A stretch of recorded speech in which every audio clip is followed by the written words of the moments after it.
Assalamualaikum warahmatullahi wabarakatuh. Bismillahirrahmanirrahim. Alhamdulillahirabbil alamin. Wa bihi nasta'inu ala umuri dunya waddin. Allahumma shalli ala sayyidina Muhammadin abdika wa nabiyyika wa rasulika nabiyil ummi wa ala alihi washabihi wasallam taslima.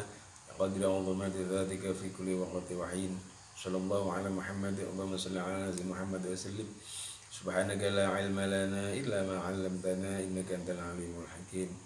Rabbi shrah li sadri wa yassir li amri wa hlul 'uqdatam min lisani yafqahu qawli. Amma ba'du. Para pemirsa yang berbahagia, pemirsa setia channel dakwah Yaspi Al Asy'ariyah yang berbahagia, bagaimana biasa mari kita mengaji, mencari ilmu dengan cara ini menjawab ada sebuah pertanyaan dari saudara kita. Pertanyaannya adalah, apakah alkohol itu najis atau suci? Karena banyak sekali di masyarakat penggunaan alkohol ini. Bagaimana suci atau najis? Baik, kita jawab dengan beberapa jawaban.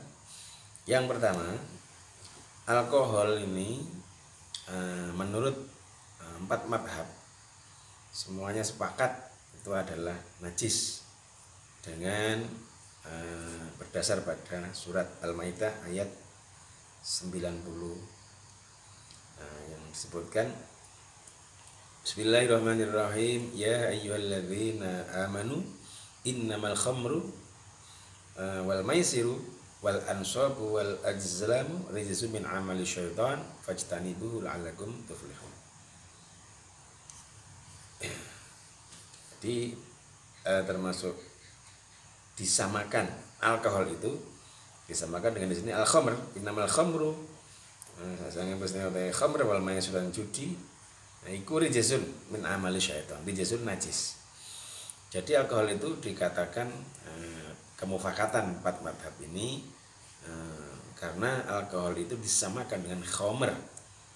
Khamr yang khamr itu memabukkan dan jelas najisnya, maka alkohol itu juga dihukumi najis disamakan dengan khamr sebagaimana surat Al-Maidah.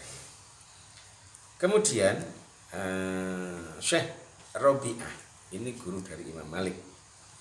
Kemudian Imam Muzni ini adalah murid dari Imam Syafi'i dan beberapa ulama mutaakhirin ini mengatakan alkohol itu suci. Alkohol itu suci. Kenapa? Disamakan dengan khamr, tetap disamakan dengan khamr.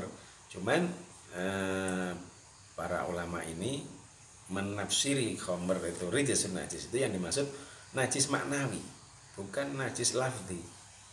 Jadi barangnya suci tapi haram. Jelas ini sepakat haram untuk diminum dan dimakan, tapi barangnya adalah suci. Jadi najisnya itu adalah najis maknawi. Sebagaimana pada ayat yang lain disebutkan, surat Taubat ayat 28, Bismillahirrahmanirrahim, ya ayyuhalladzina amanu innamal musyrikuuna najasun. Innamal musyrikuuna angin pesene berapa musyrikun najasun, najis. Jadi orang musyrik itu najis. Artinya di sini bukan najis orangnya tapi maknawi. Kenapa najis? Karena i'tiqadnya belum tauhid, belum bersyahadat, itu dinamakan najis.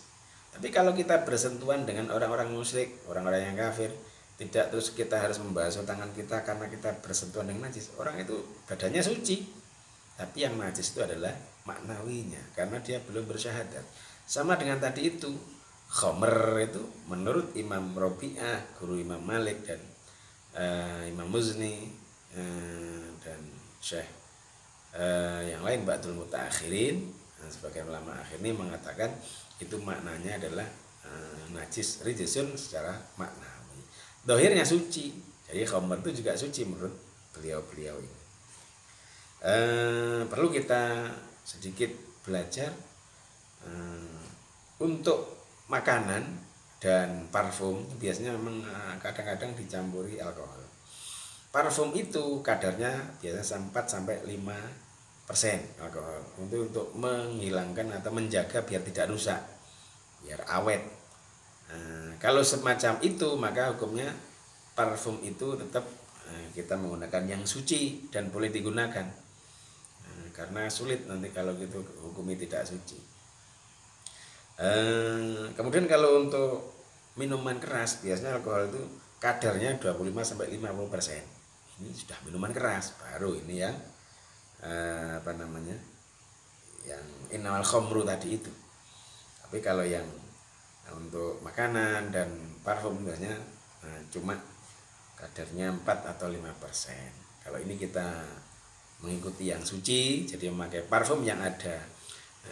Ya tentu kalau kita keadaan ikhtiar bisa memilih, dan ada pilihan memilih yang tidak beralkohol. Tapi meskipun beralkohol dari parfum dari luar negeri misalnya, ada yang beralkohol 4-5% itu masih suci dan boleh digunakan menurut pendapatnya Imam Rabi'ah dan Imam Muzni dan Ba'dul Mutaakhirin. Tapi ya tetap karena ini ada ikhtilaf, sebagaimana kaidah ushul fikih, untuk ikhtiyat kita tetap milih al-khuruj minal khilaf mustahab. Keluar dari khilaf adalah disunahkan. Kita mengikuti pendapat 4 mazhab tadi dan mengatakan alkohol itu najis. Tapi dalam hal tertentu nanti termasuk alladzi amma bil balwa, sesuatu yang tidak bisa kita hindari, alladzi amma bil balwa, maka boleh kita memakai pendapat yang kedua tadi, ataupun nanti berarti yang pertama najis tapi yang ma'fun dimaafkan oleh Allah Subhanahu wa taala. Jadi jawabannya apakah alkohol najis? Ya, menurut 4 mazhab. Kemudian ada kaul yang kedua yang mengatakan itu adalah suci, haram tapi suci. Sebagaimana ganja, kemudian apalagi itu kan juga haram. Karena itu juga termasuk hal-hal yang dilarang untuk dikonsumsi. Haram dimakan, haram dikonsumsi, tapi suci barangnya. Kalau kita memegang ganja, tidak usah dibasuh karena tidak najis. Najisnya itu adalah maknawi, sebagaimana yang dijelaskan oleh Syekh Rabi'ah dan Syekh Muzni tadi.